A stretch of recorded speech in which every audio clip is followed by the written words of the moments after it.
L'opinion ou les réponses de nos panélistes sont des réflexions personnelles basées sur leurs connaissances et expériences professionnelles. Il est fort possible que leur opinion diffère de la vôtre.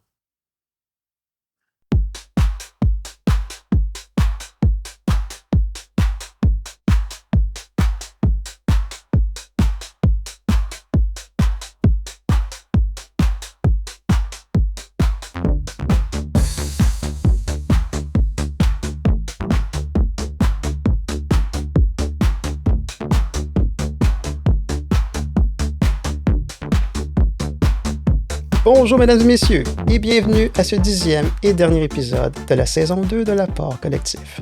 Balado où 3 experts de la chaîne d'approvisionnement, de la gestion contractuelle et de la logistique du secteur public ou municipal apporteront à la table de discussion leur point de vue sur différents enjeux et questions entourant la chaîne d'approvisionnement. Mesdames et messieurs, mon nom est Patrick William de l'Université McGill et modérateur de ce balado dédié aux enjeux et défis de la chaîne d'approvisionnement. Pour cet épisode, nos panélistes aujourd'hui sont Maître Patricia Girard de la ville de Saguenay, Mme Marie-Michel Boudria de la ville de Québec et Maître Antoine Martin du cabinet d'avocats Delegatus. Mesdames et messieurs, les objectifs de l'apport collectif sont entre autres de valoriser la profession d'approvisionneur et d'offrir une source d'information aux professionnels œuvrant dans la chaîne d'approvisionnement du secteur public ou municipal. Le 1er avril 2026, la loi des contrats des organismes municipaux et certains de ses règlements sont entrés officiellement en vigueur. La LCOM remplace les dispositions relatives à l'attribution et à la gestion des contrats des organismes municipaux qui se trouvent actuellement dans différentes lois afin de les moderniser et de les regrouper dans une seule. Bien que les règles de gestion des contrats aient été retirées de la loi sur les cités et villes pour former la LCOM, la LCV elle-même n'a pas été complètement supprimée. Elle continue d'exister et de régir les autres aspects administratifs, juridiques et opérationnels des municipalités québécoises.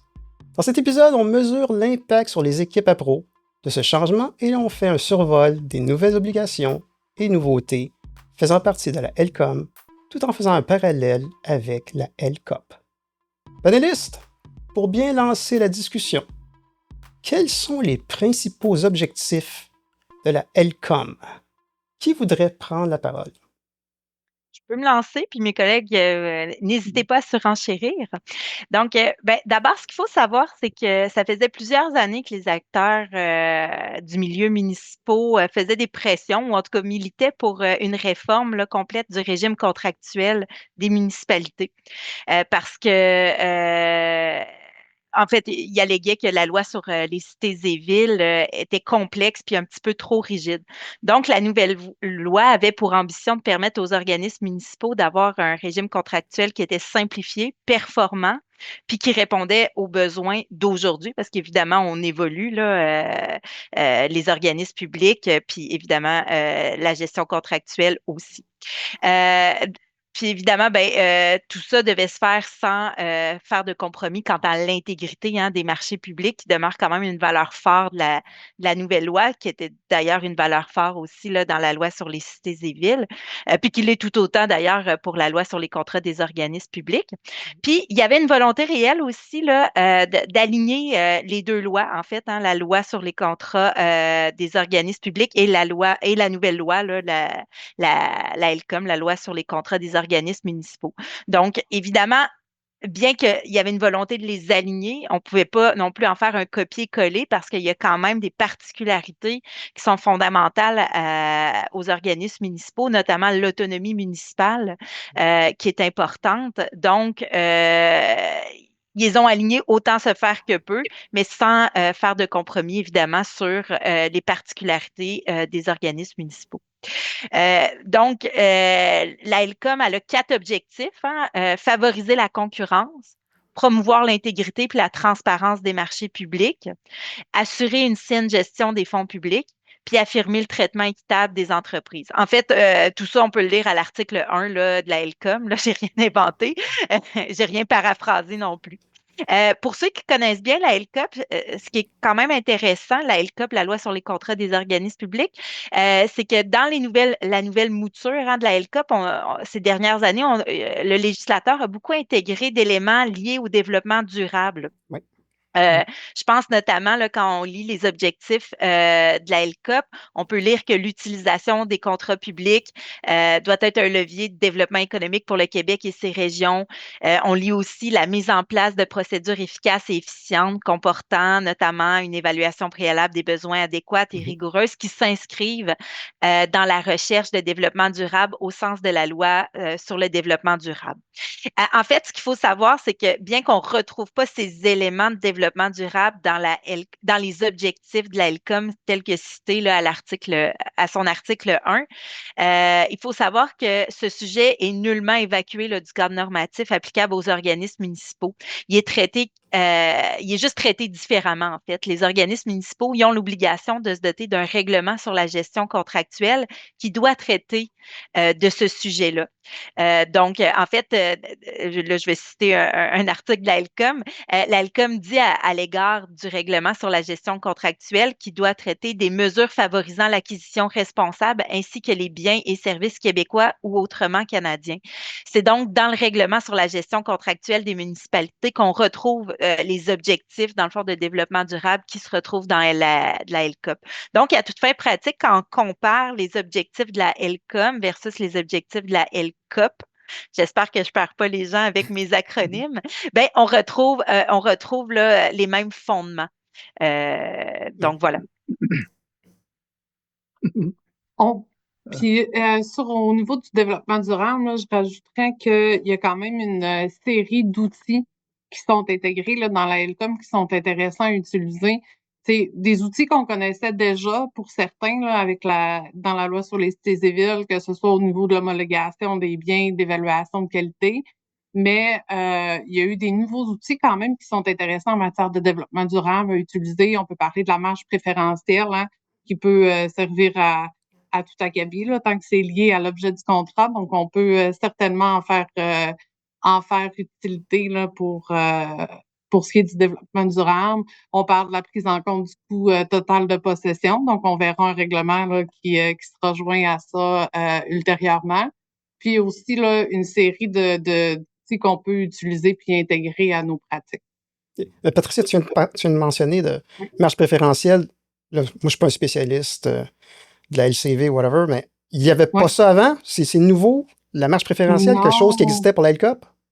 Non, exact. C'était pas prévu dans la loi sur les cités et villes. Fait que c'est une possibilité maintenant d'accorder un bonus maximal de 10% sur le prix d'une offre. Donc, on peut corriger finalement là, virtuellement le prix du soumissionnaire.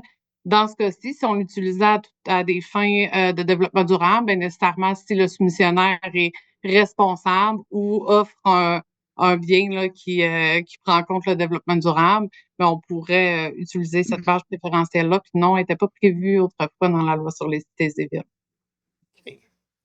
Ah, puis le grand intérêt, pour moi, qui vient plus du milieu justement des organismes publics par rapport aux organismes municipaux, c'est vraiment l'uniformisation. Il y a un effort important d'uniformisation qui a été fait dans la présentation. Marie-Michel nous parlait des principes directeurs de l'article 2 de la LCOM. C'est presque intégralement quelques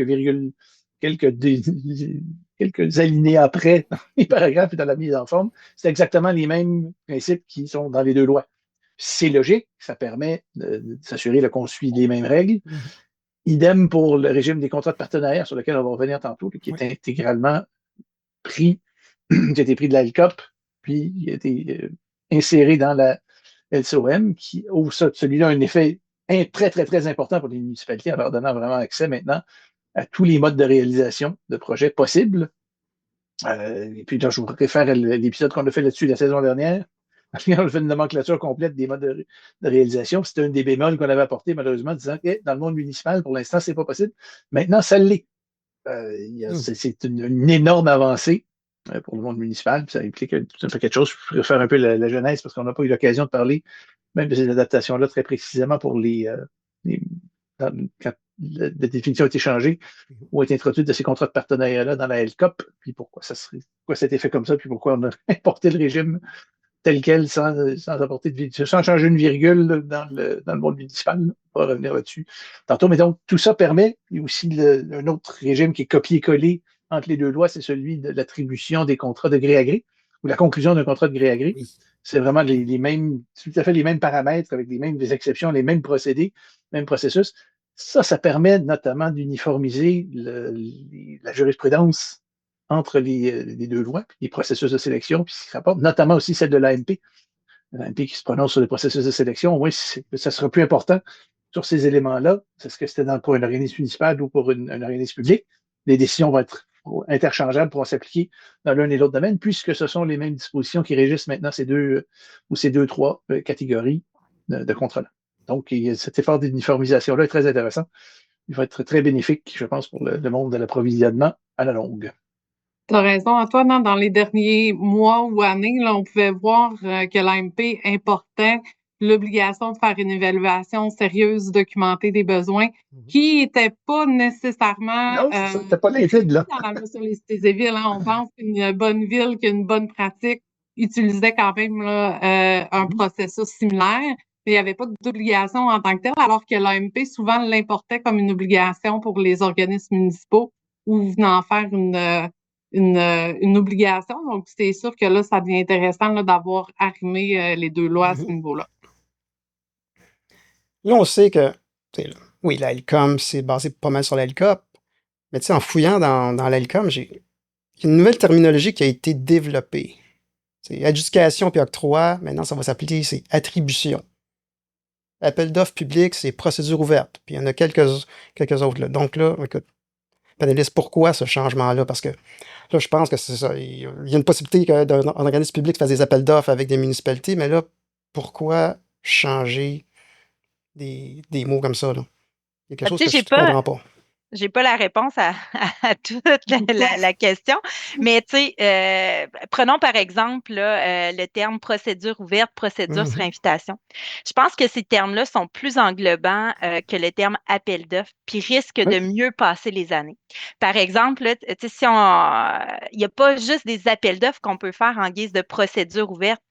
Pensons à des concours d'architecture. C'est une procédure ouverte. Dans le fond, on lance un concours, puis n'importe qui est qualifié, qui est admissible, peut participer au concours.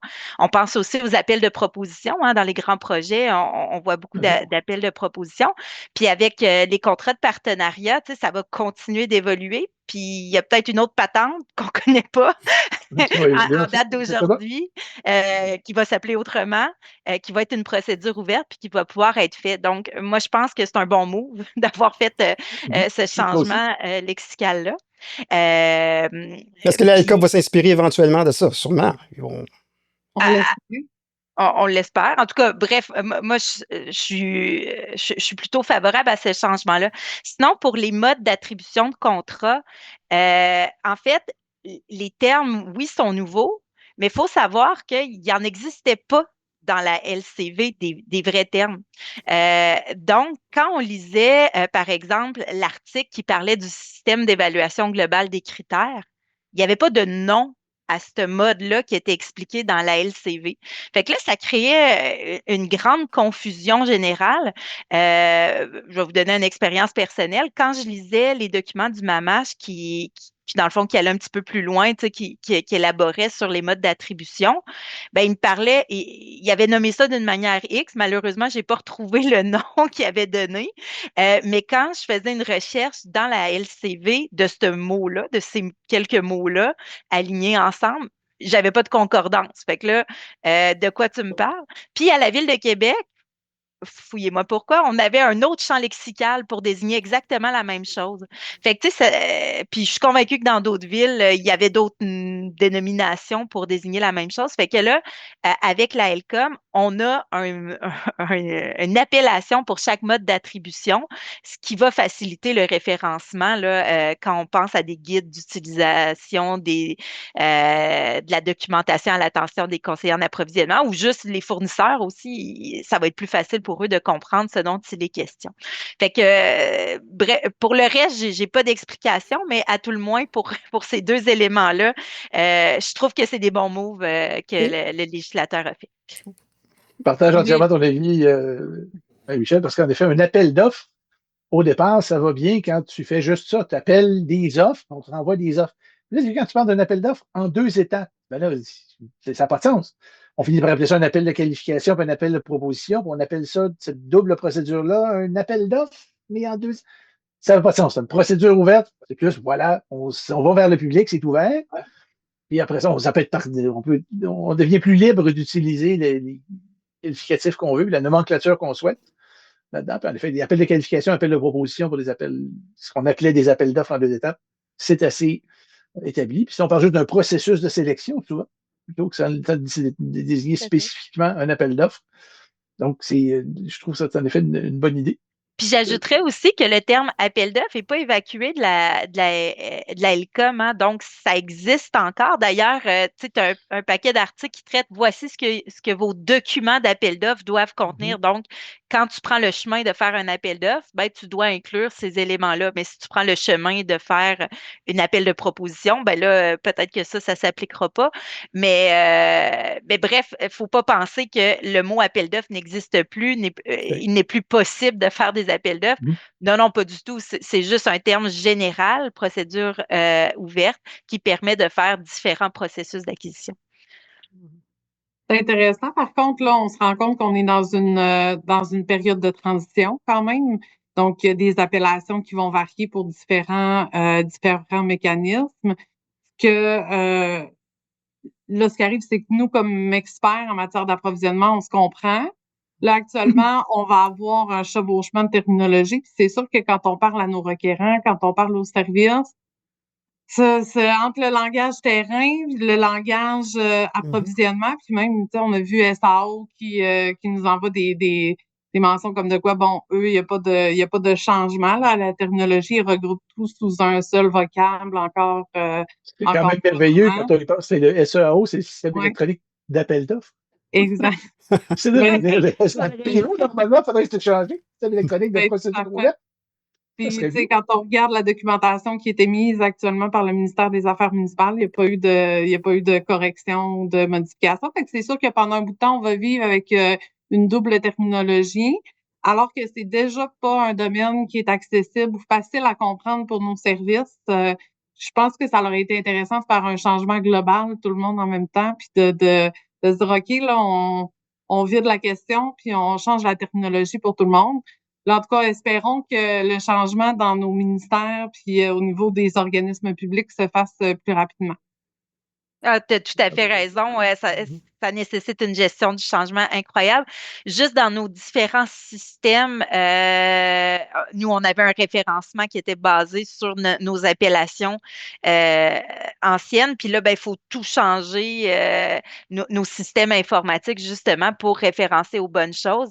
Fait qu'à l'interne, c'est une bonne gymnastique aussi. Fait que, non, les impacts sont multiples. Bien qu'à long terme, là, quand on se projette dans le futur moyen ou loin, ça va être une bonne chose, mais à court terme, ça requiert du bon jus de bras. J'ai hâte de voir le temps que ça va prendre. Parce que, petite anecdote comme ça, en début de carrière, j'ai travaillé à la division des organismes de bienfaisance. Et à l'époque, je suis arrivé là fin 95. Et en 1993, la loi de l'impôt sur le revenu avait été changée pour en retirer la notion d'organisme de charité pour les remplacer par des organismes de bienfaisance. Ça fait 33 ans. Et très, très souvent, tu as des gens qui te disent un organisme de bienfaisance. Non, on est un organisme de charité. Ça fait 33 ans que ça n'existe plus, ça là. Ça n'existe plus. Ça ne peut plus rien dire. Tu cherches ça dans la loi de l'impôt sur le revenu, tu cherches ça quelque part. Ça n'existe pas. Mais bon. Les gens restent collés. Ça se perpétue. C'est des gens qui n'ont jamais su, même qu'un organisme de charité. Ils ont toujours pensé que ça s'appelait comme ça. Ça fait même pas moins de 30 ans qu'ils sont dans le domaine, mais ça s'appelle de même, c'est tout. Tu m'encourages pas, Antoine, là. Non, c'est pour ça que j'ai hâte de voir. Vous entendez parler. Oui. Peut-être un peu jeter un petit peu dans la barre. Oui, on va traîner ça un bon petit bout. Puis surtout, si on tarde à faire le changement, Patrick, tu l'as dit, on va faire on peut faire des regroupements d'achats avec des organismes publics. Quelle terminologie on utilise, comment on gère tout ça. C'est des détails administratifs, mais encore, ça rajoute un élément de confusion dans un processus, comme je le disais tout à l'heure, qui est déjà pas simple pour bien du monde. Effectivement. Tout à l'heure, Antoine t'a parlé de disposition, faire des gré à gré quand c'est au-dessus des seuils d'appel d'offres, situation d'urgence, droit exclusif, whatever. Là, encore une fois, je ne suis pas familier avec la LCV ou le secteur municipal, mais vous n'aviez pas ça, vous n'avez pas ces articles-là pour invoquer un gré à gré au-dessus des seuils? C'est ce que j'entends? Il y en avait, est-ce que je sache, il y avait. Tout le régime n'était pas là. Tout le régime n'était pas là. J'ai eu une conférence quelque part récemment avec un spécialiste en, euh, en droit municipal, plus justement, puis on échangeait là-dessus, notamment sur le point, justement sur l'urgence, où est-ce que je sache, dans la LCV, il était question plutôt de force majeure qui était mentionnée. En cas de force majeure, tu peux faire de whoops versus l'urgence. Puis l'urgence, ici, on l'a défini, c'est vraiment l'urgence s'il y a un enjeu pour la sécurité des personnes et des biens. Donc, on l'a vraiment limité. C'est pas une force majeure, il faut ça maintenant, sinon il va y avoir d'autres conséquences où on est empêché d'agir par une force majeure. Non, non. Il s'est produit un événement, probablement qui se qualifierait de force majeure, mais il doit vraiment pas créer une menace pour la sécurité des personnes et des biens. Hormis ça, tu ne peux pas invoquer ça pour conclure un contrat de gré à gré, là. Pas parce qu'il y a un événement inhabituel qui arrive. Non, c'est pas parce que c'est plus pressant. S'il n'y a pas d'enjeu de sécurité pour les personnes et les biens, tu es capable de faire un appel d'offres rapide. Non, tu devrais faire une procédure ouverte. Mais encore en voit le terme force majeure à l'époque, tu le vois de restrictif maintenant, mais moi je le vois plus restrictif anciennement encore. C'est-à-dire qu'il faut que tu aies eu un événement imprévisible et irrésistible. Des fois, la notion, oui, on était dans un cas d'urgence, oui, la sécurité des personnes, des biens était en cause, mais est-ce que c'était imprévisible et irrésistible? Des fois, on se retrouve dans le pétrin, là, mais ça ne l'était peut-être pas. Donc, chacun des régimes a ses avantages et désavantages, aussi ses côtés cachés. Là. Exact. Un dégât d'eau, tu sais, en zone inondable. C'est-tu. Oui. En effet, c'est imprévisible. Oui, là, au moins avec. T'as raison, là, au moins avec étant en danger de la sécurité des personnes ou des biens, c'est peu importe ce qui est arrivé. Prévisible, volontaire à la limite même, mais peu importe. Il faut que tu agisses là. Tu n'as pas le temps de te dire, diantre, qu'est-ce qu'on va faire? Comment on va faire ça, cette affaire-là? Non, non, c'est là. Exact. Je pense à des situations où tu as un bâtiment qui, bon, ben c'est de la vétusté, là, hein, défaut d'entretien, mais là, on se rend compte maintenant qu'il est à risque d'effondrement, là, ben on n'est peut-être pas dans un événement imprévisible et irrésistible si on n'a jamais, si on l'a jamais entretenu dans les 50 dernières années. Par contre, il faut quand même intervenir là. Donc, l'ancien vocable était quand même beaucoup plus restrictif, à mon avis. Là. Okay. Puis, l'autre dérogation là, qu'on invoque dans les organismes publics, c'est le 13.2, donc droit exclusif. Exemple, tu dois signer un contrat avec ce distributeur-là parce que lui, il a le droit exclusif, c'est lui qui représente la marque spécifique. Donc, tu dois faire affaire avec lui. Donc, tu invoques un 13.2, ce qu'on appelle le 13.2. Donc, vous avez ça maintenant. Maintenant, là, oui. Sauf qu'avant, on avait une disposition qui disait que lorsque, pour des raisons de garantie ou d'entretien, un seul fournisseur est capable d'exécuter le contrat, ben, on pouvait faire un gré à gré. Donc, il y avait quand même un corollaire qui permettait là, d'aller dans le même sens. Là. Par contre, à mon sens, je pense que l'équivalent du 13.2 là, que tu viens de nommer, pour des raisons de garantie de droit de propriété, droit exclusif ou droit fondé sur une licence, bref, je pense qu'il est un petit peu plus englobant puis permet d'aller un petit peu ratisser un petit peu plus large que notre ancienne disposition. Là. Je ne sais pas qu'est-ce que tu en penses, Patricia, là, mais... Oui. Assez d'accord. La grosse nouveauté sur les exceptions ou sur les exceptions à la procédure ouverte, à mon avis, c'est plus celle qui ne servirait pas l'intérêt public, là, qui est on l'avait pas du tout, on n'avait aucun pendant là, dans la notion. C'était un seul fournisseur capable d'exécuter ton contrat. C'est une petite portion quand même, à mon avis, de cette exception-là. Mais tu as raison, là, il y avait quand même la notion de fournisseur unique, là. Mais au niveau de servirait pas l'intérêt public, là, il y a quand même une interprétation possible qui est très large. Plus large, effectivement, que la notion de fournisseur unique, effectivement, oui. Mais c'est fort bien encadré, puis c'est là que c'est intéressant pour l'époque dans le monde municipal, puisque ça fait un bout de temps que ça roule pour les organismes publics. Puis il y a une espèce de corpus de jurisprudence une jurisprudence qui s'est établie sur l'interprétation à donner à ça. Puis il y a des sous-critères qui se sont développés et autres. Puis c'est un mécanisme qui est intéressant. Parce qu'il y a 2-3 points de décision et autres. Il faut envoyer un avis d'intention. Puis s'ils répondent, comment on réagit, ils peuvent essayer de bloquer ça. Puis il y a des décisions qui peuvent se prendre à mi-chemin. Puis la procédure est intéressante. Puis c'est une réflexion qui est fun à avoir. J'ai vu les deux situations où à un moment donné, on pensait qu'on avait un bon deal avec quelqu'un. On a envoyé l'avis d'intention de conclure. On a reçu comme des 2 ou 3 autres fournisseurs qui se sont manifestés. Ouais, là, on va avoir de la difficulté à justifier avec des offres raisonnables et des circonstances qui avaient du sens. On ne pensait pas que, mais finalement, ils se sont manifestés. Bon, OK. On a reculé, tout simplement. Des bonnes ou des mauvaises surprises, hein? Ouais, c'est ça. On le sait pas. Je reviendrai un peu en arrière. Il y a de quoi qui vient d'émerger. Quand on parlait de la situation d'urgence où la sécurité des personnes ou des biens là, est en cause, ce qui est intéressant dans le monde municipal, c'est que seul le Il n'y a maire. pas de personne. Non, il n'y a pas de personne, oui. Il y a juste des biens. C'est pas là. Pardon. Oui. Excusez-moi. Ce que j'allais dire, c'est que seul le maire peut procéder à l'attribution d'un tel contrat basé sur ce justificatif-là. Donc, il faut quand même que ce soit sérieux. Il faut solliciter, dans le fond, la plus haute instance, finalement, d'une municipalité pour pouvoir invoquer cette raison-là. Donc, ce qui est un petit peu différent là, du monde des organismes publics. Au niveau des organismes publics, je pense que ça prend même pas le dirigeant d'organisme pour invoquer ce. Est-ce que je me trompe? Ça fait longtemps que j'ai pas joué là-dedans, là. Pas pour l'urgence, en effet. C'est ça. Pour Fait les 2 à que 4, ouais. le dirigeant de l'organisme public, il doit l'autoriser puis il doit informer le Conseil du Trésor. Mais pas Mais pour bon, le c'est 1. Ouais.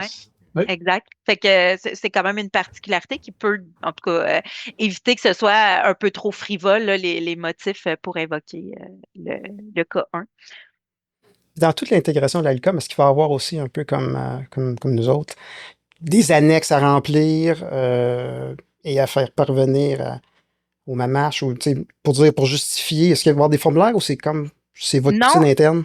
En fait, une des grandes différences entre la LCOP et la LCOM, c'est qu'il y a juste un motif où ça prend l'autorisation préalable. En fait, l'équivalent, hein, je reviens peut-être un petit peu en arrière, l'équivalent du dirigeant d'organisme dans le régime LCOP, ça se trouverait à être le conseil, hein, le conseil municipal, le conseil d'agglomération, bref, dépendamment de la structure là, de l'organisme municipal. Mais bref, le conseil a en fait, la LCOM prévoit un seul cas de figure où le conseil doit approuver quelque chose. Et c'est lorsqu'on invoque, attendez, là, c'est le 13.2, excusez. Droit exclusif. C'est le droit exclusif ou c'est, attendez, là, donnez-moi quelques secondes.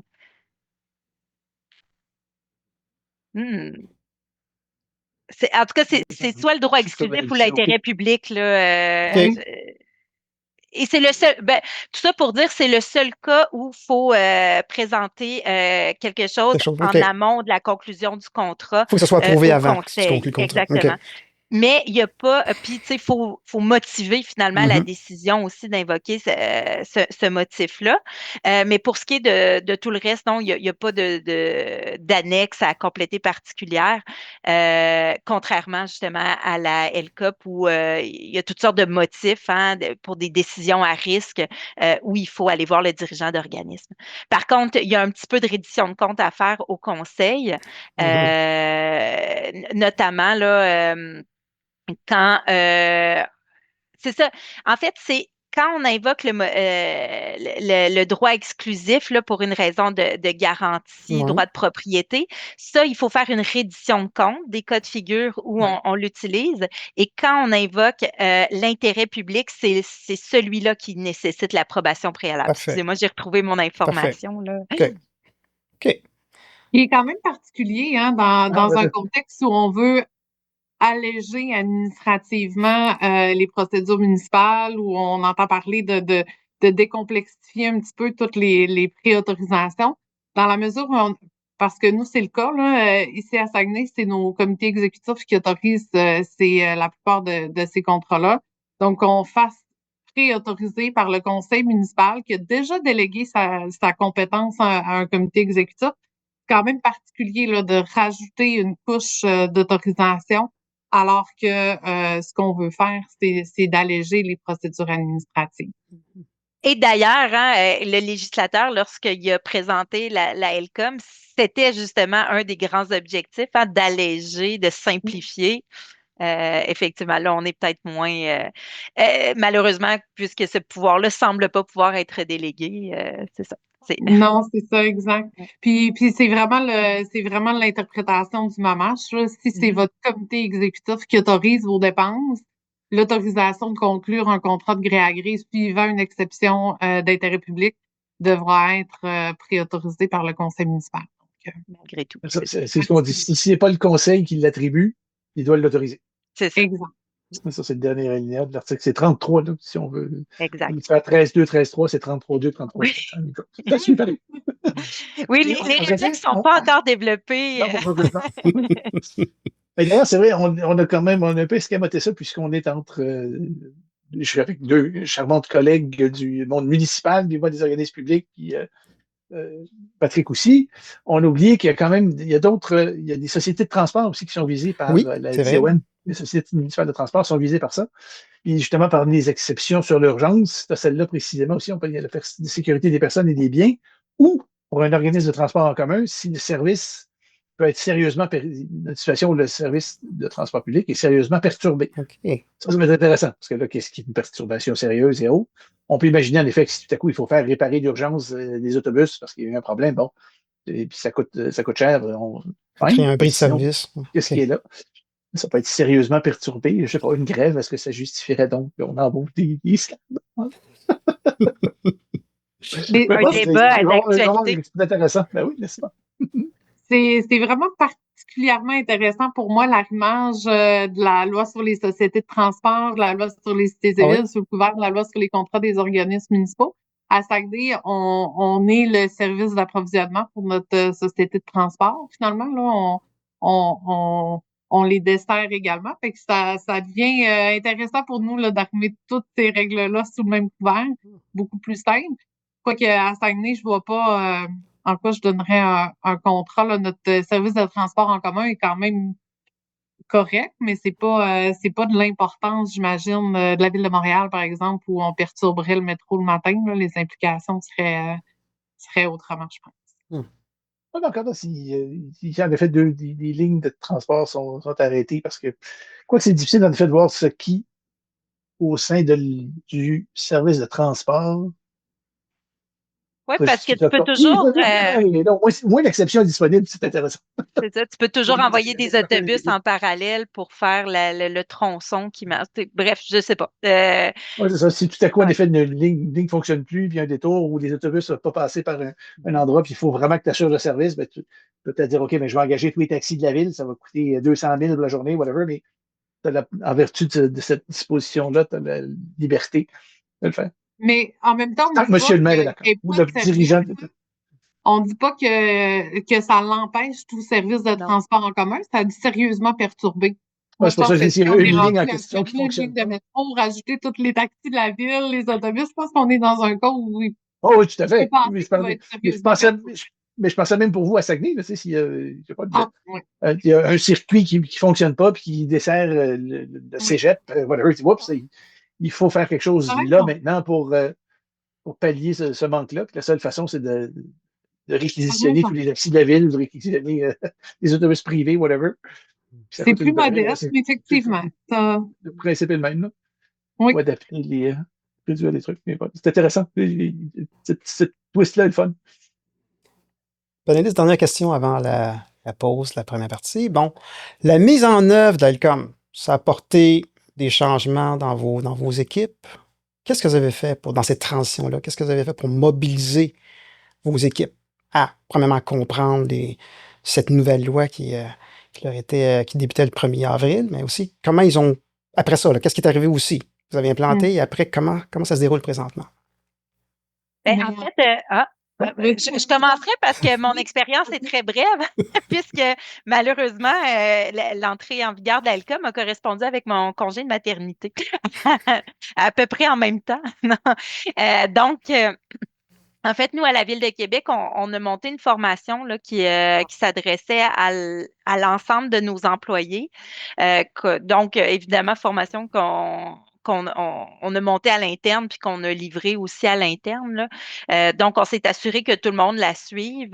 Puis, on a accompagné évidemment tout le monde là, par la suite c'est pour les aider à comprendre, à mettre en application les différents éléments qui ont été présentés. On a aussi monté une formation à l'attention des élus municipaux parce que c'est quand même puis de la direction générale aussi là, je les inclus là-dedans parce que la prise de décision finale, hein, l'imputabilité de la gestion contractuelle relève du conseil, donc des élus municipaux. Donc, c'est important quand même qu'ils comprennent c'est quoi les grands changements. Donc, on a adapté finalement la formation qu'on a offert à nos employés à leur niveau finalement et on les a aussi accompagnés là, en ce sens.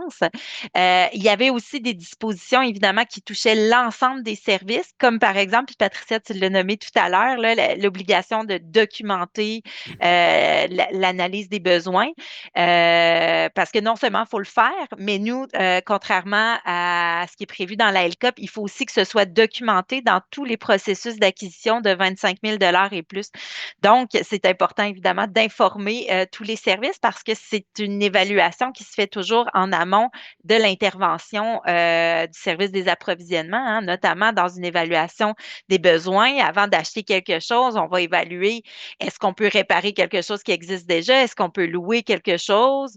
Est-ce qu'il faut l'acheter? Est-ce qu'on l'achète usagé? Bref, tu sais, il y a toute l'évaluation qui est faite malheureusement plus par le service requérant que le service des approvisionnements. On est en appui, évidemment, à cet exercice-là, mais donc, il a fallu informer les gens là, des dispositions nouvelles qui les concernaient, puis c'était quoi les attentes, évidemment, à leur égard. Donc, il y a eu des communications aussi faites avec l'ensemble des services de la ville.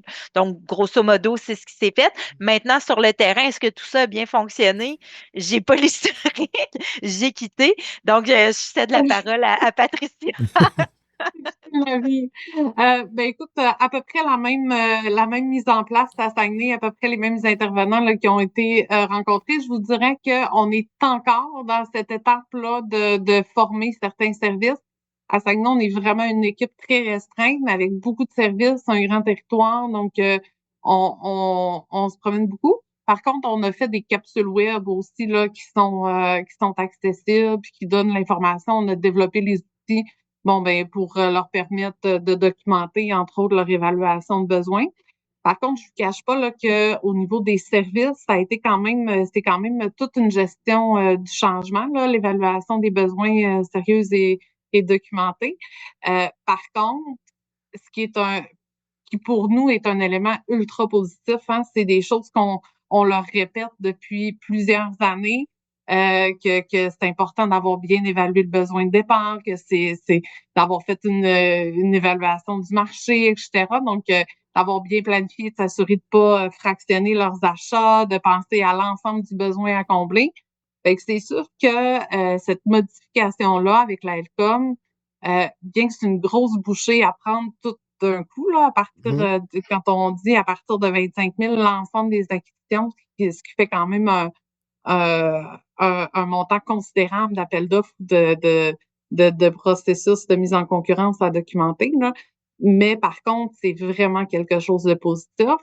Je vous dirais qu'au début, les services étaient plus réfractaires.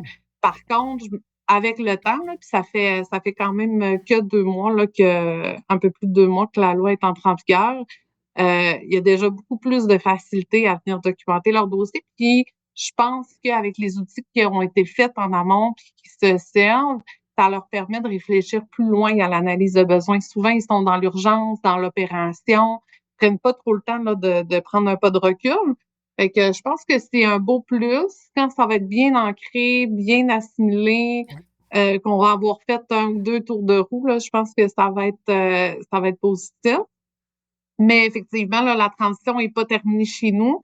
C'est sûr qu'on a eu les règlements là, qui ont été publiés à la Gazette officielle comme quelques 2 semaines, Marie-Michel, je pense, oui. avant l'entrée en vigueur de la LCOM. Fait que nous, on avait préparé notre formation sous la base de ce qu'on avait entendu parler, puis de ce qui était prévu à la LCOM. Mais juste pour vous donner un exemple, on avait prévu, nous, toute une section sur le règlement des paiements et des différends. Là. Okay. Fait qu'on avait toute fait cette section-là en pensant qu'on allait avoir l'entrée en vigueur en même temps de okay, ça a été décalé, ça que tu me dis, Patricia? Oui. Ça. Exact. Okay. Il nous manque encore quelques règlements là, qui arriveront. Là, on en a parlé tantôt, coût total de possession. Puis le règlement sur le paiement et le règlement rapide des différents. En même temps, c'est une bonne chose parce que c'est quand même 2 éléments qui vont changer quand même la game, là, surtout le paiement là, des contrats de construction. Il y en a un puis un autre. Fait que bien arrimer tous les services, tous les intervenants dans la chaîne logistique d'un paiement, d'une facture, d'un contrat de construction. Donc, c'est une bonne chose que on l'avale un petit peu plus tard, que là, on s'imprègne bien de tout le reste, puis après ça, ben, on implémentera cet autre changement-là. Moi, je trouve que c'est une bonne chose là, de le prendre par petites bouchées. Là. Tout à fait d'accord avec toi. Là. Ça, c'était un des éléments qu'on voyait le plus difficile à mettre en place. Là. C'est vraiment des changements de terrain, des équipes terrain, puis de nos méthodes là, de contractuelles. Fait que je suis entièrement d'accord avec toi. On a pris l'évaluation des besoins là, documentés. On le prendra dans quelques mois, effectivement, puis on sera prêt à la formation est prête de notre côté. Je pense que j'ai compris du tien aussi à la Ville de Québec, Marie-Michel. Là. Donc, c'est ça, gestion de changement, mais je pense que c'est quand même relativement positif. Puis, ben, on a eu dans les dernières années le PL 122, 108, 67. On en a eu quand même quelques-uns. Là. Je pense que nos services sont rendus bons à s'adapter à ces changements-là en matière d'approvisionnement. Et là, il vous reste évidemment un grand pan que moi, je vais essayer de me charger de faire connaître un peu mieux au monde municipal, ces fameux contrats de partenariat desquels on parlait tantôt, puis avec la procédure ouverte, complètement ouverte, qui leur est disponible. Il y a un monde de possibilités pour les acteurs régis par la LCOM qui s'ouvrent à vous, qui vont savoir requérir d'autres apprentissages. Vous allez beaucoup apprécier la liberté que ça vous donne. Et ça aussi, c'est un bel effort d'uniformisation parce qu'on fait la même chose dans la LCOP. Il y a une pratique qui est assez établie dans le marché pour les très grands projets d'infrastructures publiques. Il y a des façons de faire, des types, presque des modèles contractuels qui existent pour les différents modes de réalisation. Et ça va permettre donc de les transposer, de les uniformiser, puis ça va même faciliter l'approbation par les diverses instances gouvernementales parce que recourir à un contrat de partenariat, on aura l'occasion d'y revenir. C'est ouvert aux municipalités et aux autres organismes régis par la LCOM, mais sur autorisation du ministre. Oui. Ça ne va pas de soi. Ça ne va pas de soi du tout, mais ça a déjà commencé. Il y en a qui ont eu recours à ces modes-là juste un peu avant d'entrer en vigueur, qui ont déjà dû justifier. Donc, il y a du travail de terrain et du débroussaillage qui a été fait auprès du ministère des Affaires municipales et de l'Habitation, le MAMACH.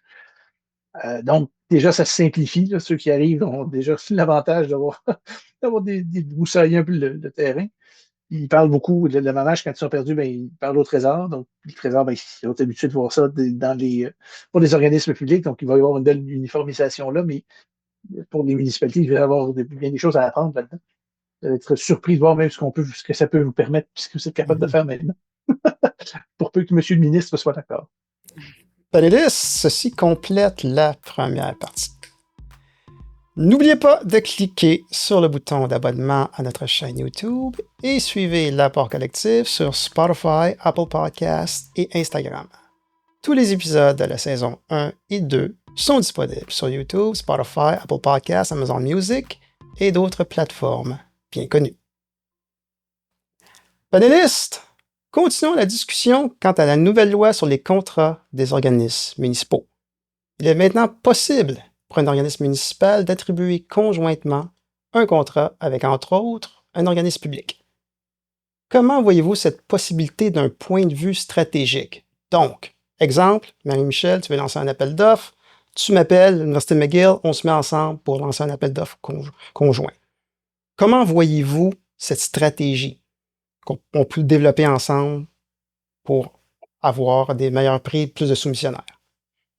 Ben, en fait, c'était quelque chose qui était possible dans l'Ancien Régime. On le fait là, dans de multiples occasions. La Ville de Québec, ben, notamment le cas le plus flagrant, c'est on fait déjà affaire avec le Centre d'acquisition gouvernementale pour une multitude de besoins qu'on a de commun.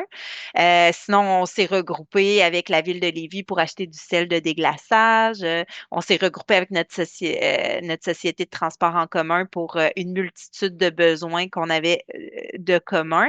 Euh, l- Tu sais, fait que je pense pas que ce soit plus facile hein, de se regrouper dans le nouveau cadre normatif, mais peut-être que la particularité, c'est que c'est maintenant plus clair Mhm. comment ça marche, si on veut le faire.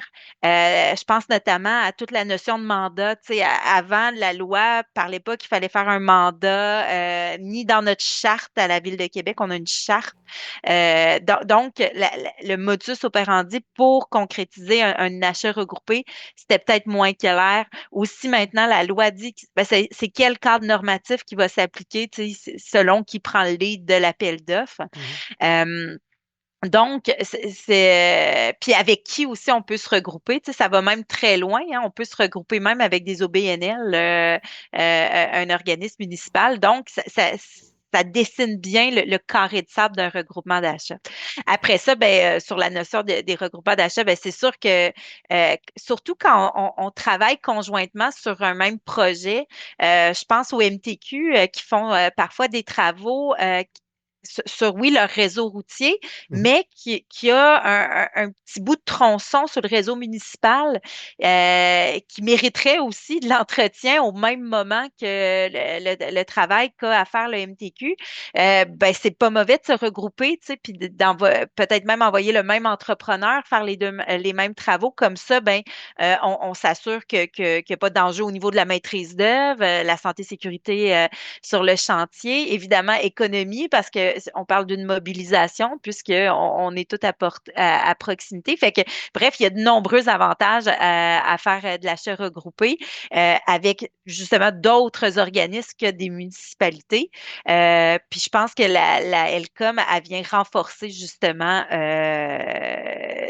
ce besoin-là, puis vient mettre l'emphase sur l'importance de réfléchir finalement à se regrouper.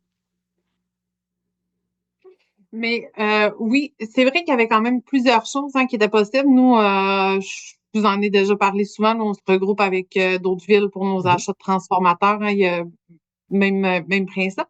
Par contre, l'article 572.1 était quand même écrit de façon, ben, il fallait que tu comptes dans un des organismes mentionnés dans le but d'exécuter des travaux. Il fallait que tu comptes avec un des organismes dans le but de t'approvisionner ou d'obtenir des services. Donc, ça se pouvait de temps en temps que tu sortais du cadre ou, Mhm. bref, ça complexifie quand même la réflexion à savoir où on se situe, là, analyser aussi le corpus de l'organisme avec qui tu t'associes. Maintenant, c'est très général, donc je pense que ça l'enlève toute possibilité de mal interpréter ou de mal analyser la disposition. Fait que ça, c'est une bonne chose. Généralement, Marie-Michel, je suis d'accord avec toi, là, le regroupement avec nos organismes autres est très intéressant. Je pense aussi que oui, c'était déjà prévu, mais le fait d'enlever toutes les barrières, bref, de décomplexifier l'idée, là, ça vient quand même donner un message clair sur là où on veut s'enligner. Il y en a plus de barrières si les municipalités veulent s'associer avec une université, avec un cégep, avec un centre de services de santé. Donc, je pense que ça vient quand même nous passer un beau message. Puis au-delà de l'avantage économique, là, c'est des domaines d'activité qui sont quand même différents.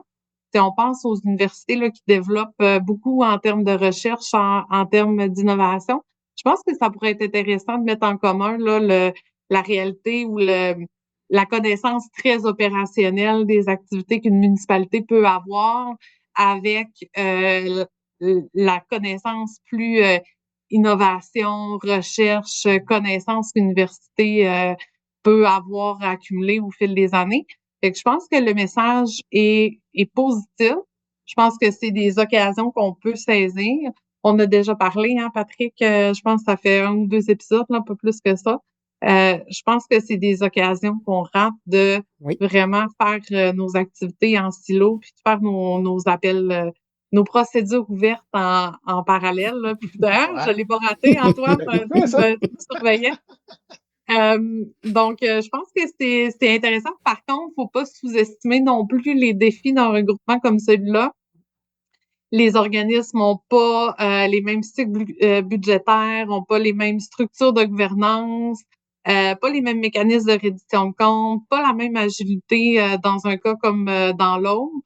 On n'a pas non plus les mêmes objectifs. Hein. Si on pense à une ville, là, souvent on va avoir une ville plus on va avoir un objectif plus développement économique, achat local, utilisation des fonds, alors que une université peut avoir des objectifs différents. Donc, il y a quand même des défis qui peuvent être importants dans un regroupement qu'il faut pas sous-estimer en amont. Donc, pas se retrouver avec ces défis-là une fois qu'on octroie un contrat. Fait que je pense que le principal défi qu'on va avoir, si on veut réussir des regroupements comme ceux-là, ça va être des défis qui vont être culturels finalement. Là. Mais peut-être que le message qui est lancé sera positif puis nous permettra de développer un écosystème d'approvisionnement public, quoi.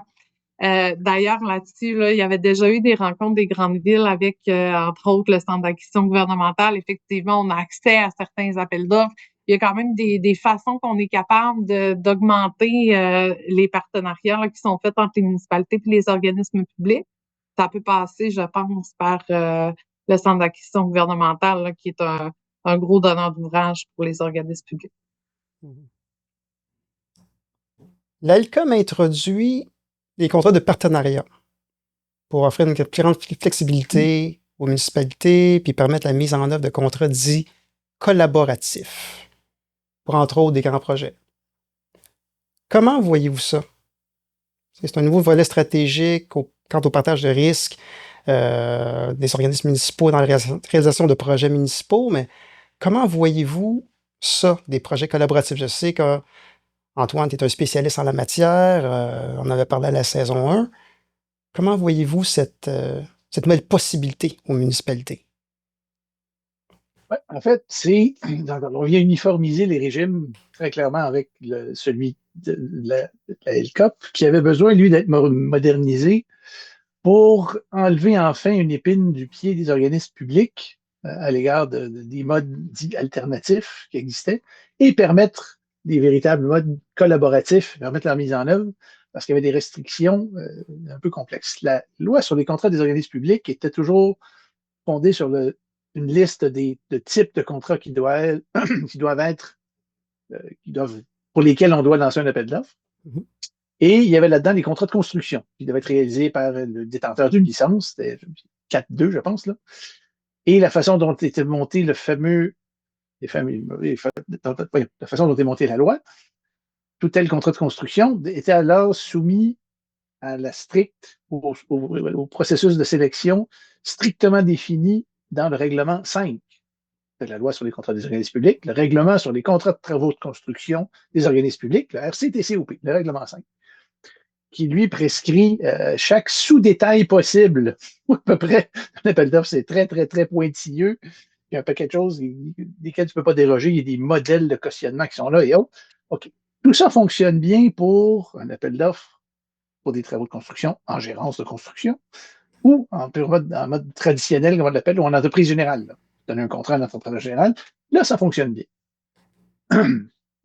On a développé, on est passé, au Québec, on était fort là-dessus, on est passé des modèles comme ça directement au contrat de partenariat public-privé, contrat de PPP, qui ne peuvent absolument pas fonctionner dans ce carcan extrêmement serré-là parce qu'il y a beaucoup de discussions avec les proposants. Il faut absolument avoir fait un appel de qualification, permettre à des équipes de se réunir, de les avoir évalués, être certain qu'on est capable de fonctionner avec eux. Une composante de financement, puis pour la sélection, il faut aller beaucoup plus loin que strictement d'un plus bas soumissionnaire. Ça ne fonctionne pas. Il y a des ateliers de discussion qui doivent être tenus avec les soumissionnaires. Ça, c'est absolument impossible dans le cadre strict du règlement 5 de RCTCOP. Donc, la loi sur les contrats des organismes publics avait son article 24, si je ne m'abuse, un régime particulier pour les contrats de partenariat public-privé, dans lesquels, là, on permettait justement de divers trucs, la négociation ou un appel d'offres en 2 étapes, la tenue d'ateliers avec les soumissionnaires, et ensuite la possibilité même de discuter et de négocier certains éléments pour adapter le contrat final à la proposition du soumissionnaire sélectionné. Et surtout, on exemptait tout le processus de sélection pour les contrats de partenariat public-privé du règlement 5 sur les contrats de travaux de construction des organismes publics. Là, on a eu un problème pendant une quinzaine d'années avec les contrats de conception-construction ou de conception-construction-financement, qui, eux, même s'ils devaient suivre le même processus de sélection à peu près que les PPP, les contrats de partenariat public-privé, ils demeuraient soumis au régime du règlement 5, du RCTCOP, avec tous ces petits éléments pointillés. J'ai eu la chance de découvrir ça quand j'ai commencé chez Infrastructure Québec, parce que j'ai eu le bonheur de faire le premier contrat qu'on appelait clé en main à l'époque, des conceptions, construction, financement. C'était le premier contrat qu'on a eu à faire. Et on a dû solliciter le Conseil du Trésor pour qu'il exerce le pouvoir qui lui est dévolu par la loi sur les contrats des organismes publics, au 2e alinéa de l'article 25, c'est très précis. Mais le Conseil du Trésor peut, si on lui a fait la demande, évidemment, permettre à un organisme public de conclure un contrat des modalités autres que celles qui sont prévues dans un règlement. Donc, on devait demander au Trésor de dire, regardez bien, on veut faire des choses différemment de ce qu'il y a dans le règlement 5. Puis ça allait aussi bêtement qu'on veut publier les résultats de l'ouverture plus tard que les 4 jours qui sont spécifiés là. Et il fallait donc leur faire chaque fois une série de demandes. Ça prenait donc un CT à faire approuver par le Conseil du Trésor avant de lancer nos processus de sélection pour y aller en 2 étapes, le montant de l'indemnité prévue à un soumissionnaire non sélectionné, les exigences en matière de cautionnement qui sont différentes que ce que prévoyait le règlement. Il y avait toute une liste qui était devenue relativement connue et habituelle, mais il fallait faire ça à chaque fois qu'on avait recours à un mode autre que la gérance ou l'entreprise générale, parce que les conceptions-construction, financement, même les progressifs qui sont venus après, c'était pas possible dans le cadre strict du règlement sur les contrats de travaux de construction et des organismes publics. Donc, c'est un irritant depuis de nombreuses années. Ça faisait longtemps qu'on proposait au gouvernement de dire, regardez bien, faut compliquer, changer votre définition ou dites tout simplement que les contrats de CCF ou de CC, conception, construction, conception, financement, sont soumis au régime des contrats de partenariat public-privé, tout simplement.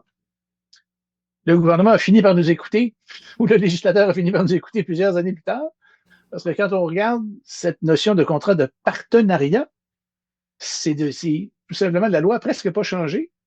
C'est simplement qu'on est éliminé de public-privé de la définition. On parle l'article était resté exactement le même, sauf qu'au lieu de parler maintenant du régime des contrats de partenariat public-privé, on parle seulement des contrats de partenariat.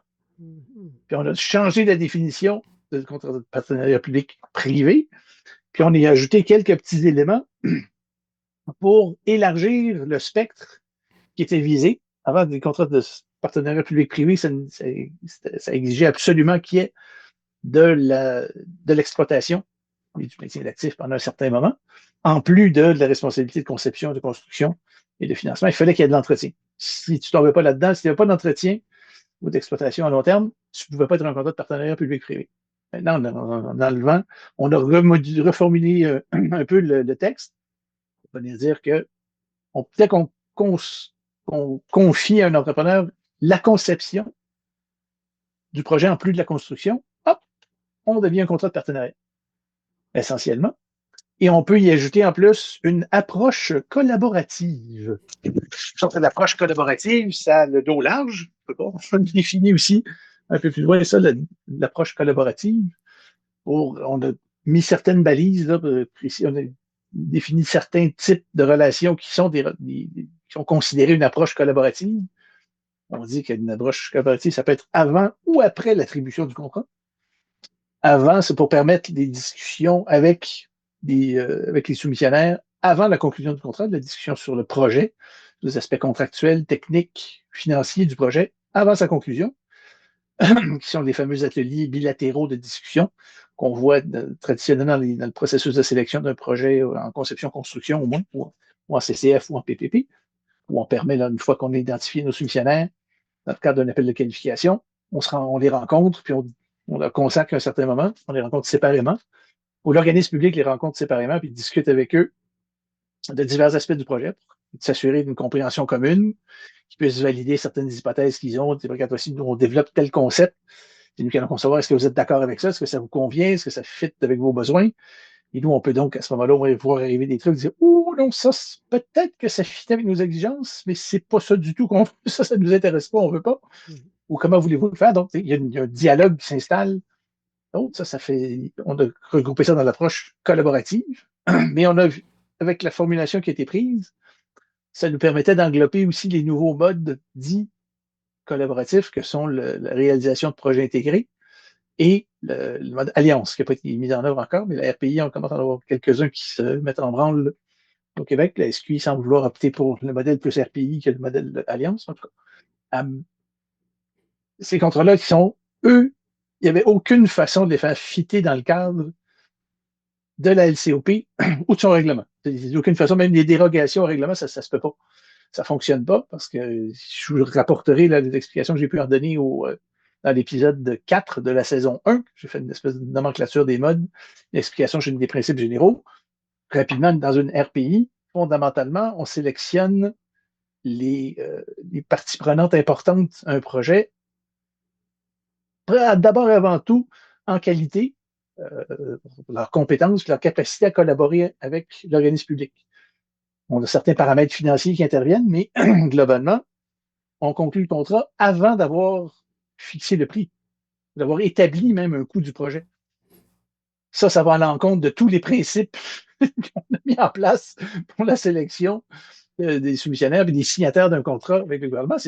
On finit toujours par d'une façon ou d'une autre attribuer ça à quelqu'un qui a un meilleur score, mais le prix fait toujours partie de ça. On s'attend à ce qu'il y ait un prix fixe, il y a un prix variable qui n'est pas fixé, qu'on va établir ensemble. Ça ne fit nulle part dans tout le schème mental ou dans toute la structure et toute l'économie des processus de sélection et des dispositions qui les régissent. Il n'y a rien qui correspond à ça. Donc, il fallait faire éclater le moule. Et c'est ce qu'on a fait, donc, en permettant que cette nouvelle approche collaborative, en déterminant certains paramètres, là, notamment le partage des risques et des bénéfices, de fixer un prix plus tard, et autres, de sélectionner sur autre chose. Et pour éviter de mettre un carcan trop strict, ça, c'est ce que je reconnais le plus intéressant de ce nouveau régime-là, c'est que pour le processus de sélection, on le voit dans la procédure ouverte aussi, il dit que pour la procédure ouverte pour un contrat de partenariat, ça peut être par un système qui est adapté à l'infrastructure à réaliser. Sans plus. Au lieu d'essayer d'aller dans toutes les subtilités, qu'on connaît pas. Patente, ça, c'est pour permettre justement on n'est même pas fixé encore sur où est-ce qu'on va aller pour les contrats en RPI, sur quel type de recrutement on va faire, à quel moment, combien d'étapes. Laissons ça aller. Le bémol étant évidemment que pour pouvoir mettre en œuvre un contrat de partenariat, j'ai eu l'occasion de le mentionner déjà, il faut être autorisé par le ministre pour le faire. Puis là, lui fixe les modalités aussi à ce moment-là. Donc, c'est pas juste, tiens, vous pouvez faire un contrat de partenariat, rangez-vous avec ça. Il va vouloir, comme on le faisait avec le Trésor jadis, quand il nous donnait des dérogations aux modalités du règlement sur les contrats des travaux de construction des organismes publics, le fameux règlement 5 de la COP. Il me disait, oui, c'est parfait, je vous permets de déroger, mais voici la dérogation que je vous permets. Et vous avez le droit de déroger à la disposition sur l'indemnité un soumissionnaire perdant en cas d'annulation ou en cas d'annulation d'un appel d'offres. Il y avait un montant de 5 000 $ qui était permis dans le CTCOP à l'époque. Sinon, on voulait verser une indemnité plus élevée. C'était pas comme, oui, vous pouvez déroger au montant de 5 000 $ puis vous fixerez ça comme vous voulez. Non, non, non, non, non. Il fallait qu'on justifie au Trésor le montant de l'indemnité, puis il disait, parfait, vous pouvez déroger, et au lieu de verser une indemnité de 5 000 $, vous allez verser 500 000 $ plutôt. Et à telle condition. Donc, ça va être un peu la même chose avec les autorisations à obtenir du ministre. Oui, on va appliquer une procédure d'attribution différente ou adaptée au projet, mais voici la dite procédure d'attribution. Il faudra la détailler et la revoir. Donc, voilà, c'est un gros changement de ce côté. Puis là, le bénéfice d'avoir uniformisé les régimes, c'est justement ce qui se fait maintenant déjà dans les contrats des contrats de conception-construction, les conception-construction-financement, même les conception-construction progressifs, qui sont des contrats plus alternatifs. Là, comme je vous dis, vous irez voir la nomenclature faite dans l'épisode 4 de la saison 1. Tout ça, il y a déjà une bonne pratique qui est établie, il est connu, puis il y a des façons de faire qui sont établies, assez uniformisées parmi les organismes publics maintenant, et qui vont pouvoir être transposées dans le monde municipal. Déjà, il suffira que vous fassiez affaire avec les gens qui connaissent ça un peu et qui puissent vous guider là-dedans. Puis il y a une bonne pratique qui est établie, là, des façons de faire qui sont connues et autres, qui vont pouvoir faciliter le tout, puis uniformiser à la fois pour les organismes, mais aussi pour les entrepreneurs qui vont participer à ces projets-là. Il faut savoir que c'est comme ça que ça s'est fait. On a déjà vu quelque chose qui ressemble à ça. On connaît le modèle, on connaît à peu près l'ébauche de contrat que vous allez nous soumettre et autres. Ça va faciliter grandement les processus, puis enfin uniformiser ça à travers toute la gamme des donneurs d'ouvrage du domaine public en général, là, pas strictement les organismes publics, mais les municipaux aussi. Voilà. Pour ceux qui pensent que les projets là, d'infrastructure, comme vient de le décrire Antoine, c'est pas pour eux, c'est pour Okay. c'est pour les affaires bien compliquées, les projets d'exception. Je suis retournée voir là, des données que j'ai reçues dans le cadre d'une formation justement sur les projets en RPI, là, réalisation de projets intégrés. Puis à l'échelle canadienne, hein, c'est des données produites par l'IPDA. En fait, puis ça, c'est en date de 2023, fait qu'évidemment, ça fait quand même 3 ans. On pourrait s'attendre à ce qu'il y en ait plus. Je regardais le type de projet qui a été fait, puis j'ai retenu ceux du domaine municipal. Donc, des centres récréatifs, il y en a en date de 2023. Au Canada, il y en a 17 qui ont été faites en RPI. Des infrastructures de traitement des eaux, hein, très municipales comme type de projet. Il y en avait 20 au Canada faites en mode RPI. Des casernes de pompiers, des centres d'urgence, probablement qu'on a inclus là-dedans là, les policiers. Il y en a 9 au Canada en date de 2023. Bon, les autres, c'est plus générique, là, mais tu sais, je viens de vous nommer quand même 3 types d'infrastructures très municipales qu'à peu près toutes les municipalités doivent construire un jour ou l'autre. Et c'est des projets là, qui peuvent très bien se faire en RPI. Donc, pensons pas que c'est pour les autres, que c'est juste pour les grandes municipalités ou les grands organismes comme la SQI ou autres. Non, les municipalités peuvent en faire. Ou pour des trop grands projets. Exactement, c'est ça. Il faut faire attention. Il y a beaucoup de la littérature qui a circulé, beaucoup des avis qui ont été donnés là-dessus, des gens qui disaient oh, c'est des projets de grande envergure, Il faut mesurer l'envergure. C'est ça. Et ceux que la complexité du risque.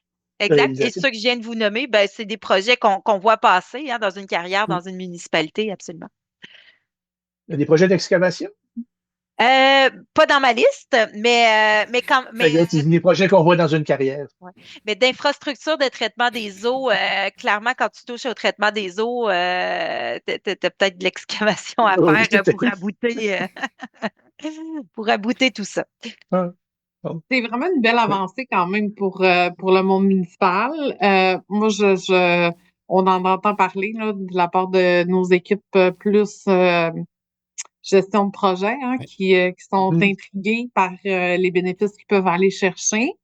Par contre, je pense qu'il faut faire ce changement-là de façon intelligente, d'être bien accompagné dans la mise en place d'un premier ou d'un deuxième, même contrat de partenariat comme celui-là. Là. Je pense que juste dans la gestion du mode collaboratif, nos équipes vont avoir un grand changement de gestion qu'ils vont devoir faire entre le moment où ils s'accolaient à un devis technique, puis la commande, c'était tu t'assures que ton entrepreneur te construise ceci, versus là, on tombe dans un mode collaboratif, discussion, partage des risques, etc. Là. Donc, je pense qu'il y a quand même tout un monde là, qui s'ouvre à nous, oui, en termes d'approvisionnement, c'est-à-dire la stratégie d'acquisition, mais aussi en mode gestion de projet. Donc, je pense que c'est important d'être bien accompagné. De notre côté, on est en train d'évaluer certains projets là, qui pourraient être faits en mode collaboratif, mais ça l'ouvre quand même tout un monde que je disais tout à l'heure, mais sur des enjeux de gestion de projet qui étaient existants puis qu'on essayait de pallier autrement. Je pense qu'il y a quand même plusieurs choses qu'on est capable de venir faire avec le contrat de partenariat qui nous règle des petites problématiques, notamment sur le partage des risques, sur ce qu'on va découvrir en termes contractuels un petit peu plus tard. Fait que je pense que c'est intéressant, mais il va falloir le faire de façon intelligente si on veut que ça Ah oui. ait les effets escomptés. Il y a beaucoup de choses qui se disent et s'écrivent là-dessus. Malheureusement, ce qu'on associe maintenant automatiquement contrat de partenariat avec contrat collaboratif.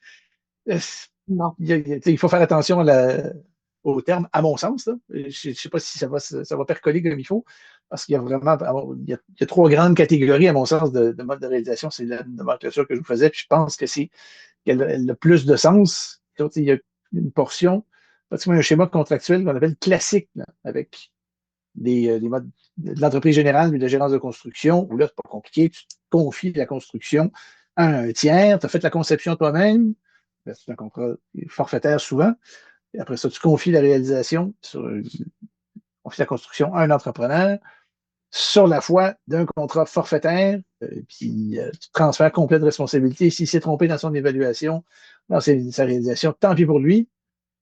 C'est lui qui paye, tu ne payes pas une scène de plus théoriquement. Puis si on s'obstine toujours, c'est la faute de qui quand il y a des dépassements, évidemment. C'est jamais l'entrepreneur comme par hasard. C'est jamais lui qui est en retard. S'il est en retard, c'est pas de sa faute, c'est de ta faute à toi. Donc on s'obstine, puis il réclame un peu plus. Puis le prix forfaitaire finit par ne jamais être forfaitaire. Le prix, c'est censé être fixe. Il n'est pas fixe. C'est pas vrai. Ça n'arrive pas. Mais bon.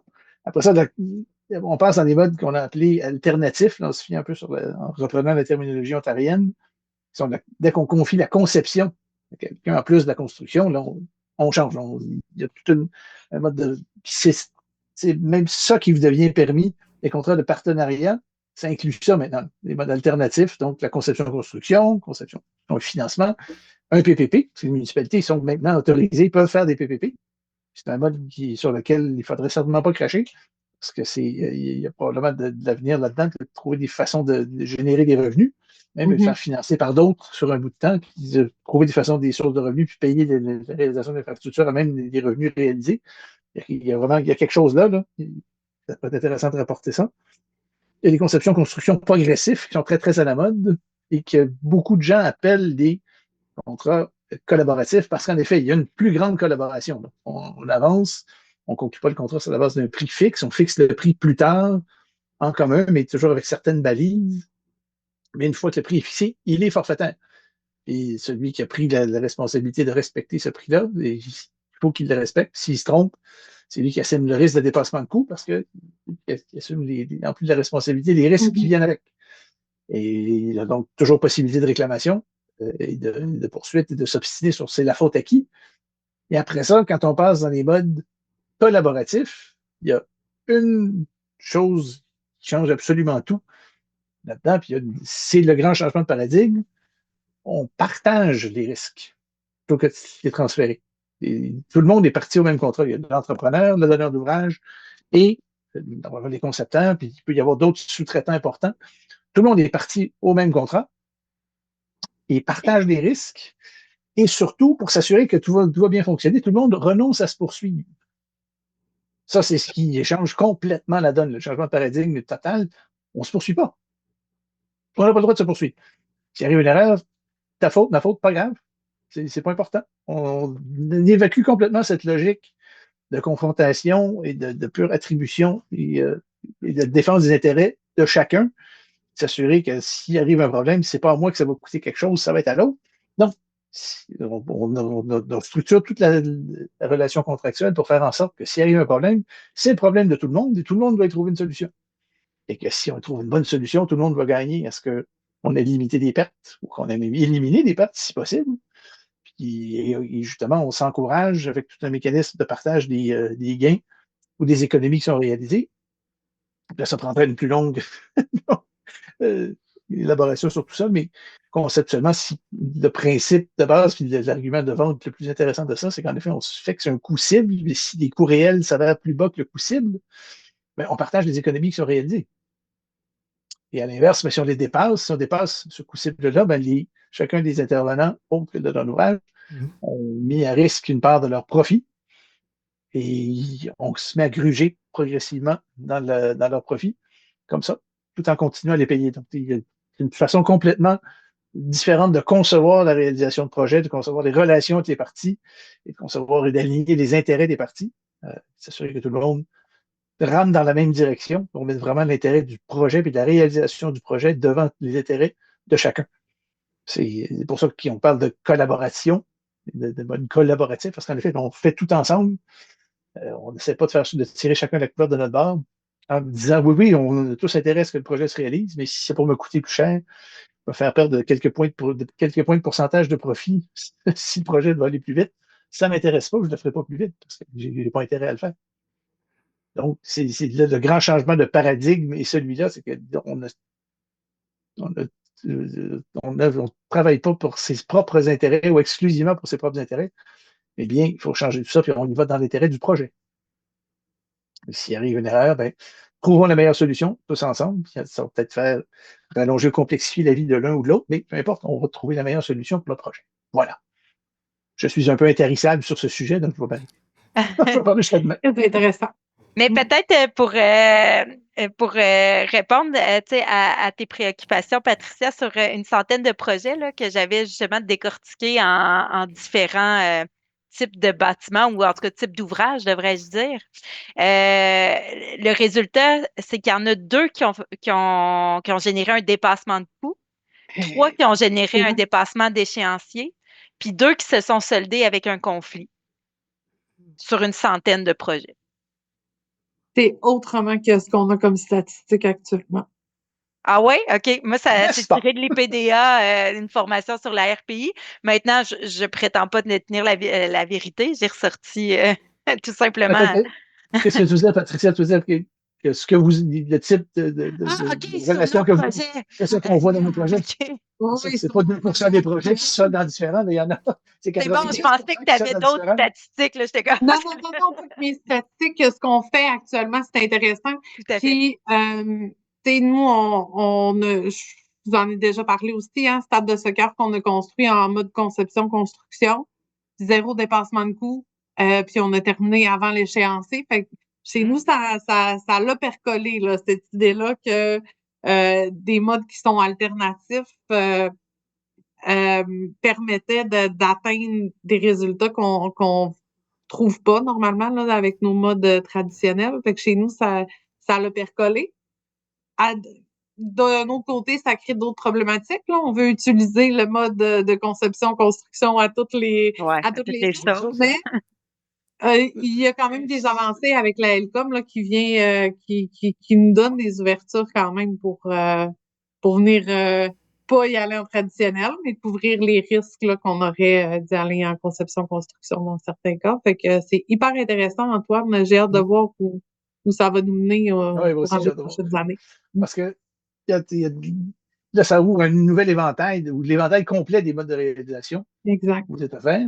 Mais ça impose aussi, en plus de se familiariser avec les processus de sélection, ici et ça, il faut en amont avoir la capacité de faire le choix du bon mode pour le bon projet. Parce que tous les modes ne sont pas adaptés à tous les projets. Même la RPI, c'est pas utile partout, tout le temps. Des fois, ça peut être beaucoup trop. Ça demande beaucoup d'investissement de beaucoup de monde. Puis, tout à fait. C'est pas une panacée. Non. Ça ne solutionnera pas tout. Il y a des projets pour lesquels ça fonctionne, d'autres pour lesquels ça ne fonctionne pas. Et puis là, donc, c'est l'autre grande avec les contrats de partenariat, ben, ça va être de développer un outil de choix de mode de réalisation. Oui. Ça. Et là, notamment, ce qui est intéressant, c'est qu'il y a un développement. Le Trésor vient de sortir ça. Ils sont d'accord de qualifier les contrats de transformation numérique comme des contrats de partenariat. D'infrastructure, comme étant de l'infrastructure. Hein, c'est quasiment le sens. Désolé. Voilà, je reviens. Puis, c'était ma lecture. En fait, je me demandais si ça allait être la lecture aussi, là, quand on parlait d'infrastructure. Je me disais qu'infrastructure, on pouvait certainement y mettre les infrastructures technologiques. Donc, moi aussi, j'ai vu ça la semaine dernière. Je trouvais ça intéressant là, que ce soit une position claire et sans ambiguïté. Fait qu'effectivement, là, pour des grands projets informatiques, ce sera certainement pertinent.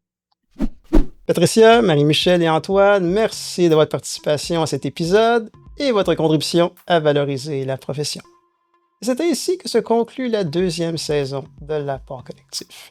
Un immense merci à nos panélistes, Patricia, Maggie, Marie-Michel, Amélie, Nancy, Alain et Antoine.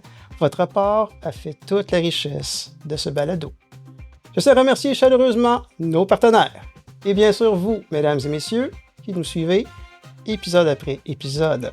Votre intérêt et vos commentaires contribuent au succès et à la pertinence de ce balado. Avant de vous quitter, j'ai le plaisir de vous annoncer que l'Apport collectif sera de retour pour une 3e saison. Encore plus de sujets pertinents sur les enjeux et défis qui transforment notre secteur. Mesdames et messieurs, mon nom est Patrick William. Faites partie du mouvement, faites partie du changement et aidez-nous à valoriser la profession. Passez un bel été et on se revoit dans quelques mois pour la saison 3. Bel été! Merci beaucoup, panélistes! Voilà, merci à toi, Patrick. Félicitations pour ton rapport à toute cette affaire.